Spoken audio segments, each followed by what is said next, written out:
समाजाचं हे सकल मातंग समाज हे व्यासपीठ आहे आणि ते ऑपरेट करण्यासाठी चांगल्या पद्धतीनं सकल मातंग समाजाचं काम उभं करण्यासाठी एक टीम तयार केली आणि त्या टीम मध्ये ही जी आम्ही सर्व मंडळी आहोत हे सर्व काम करत आहोत.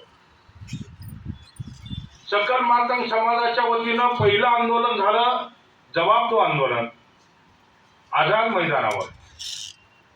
रखरखत्या उन्हामध्ये आझाद मैदानावर आपल्या चळवळीच्या आर्थिक मर्यादेमुळे आपण मंडप टाकू शकलो नव्हतो.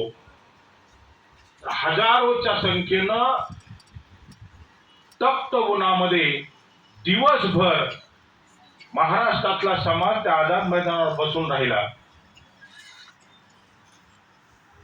अधिवेशन चालू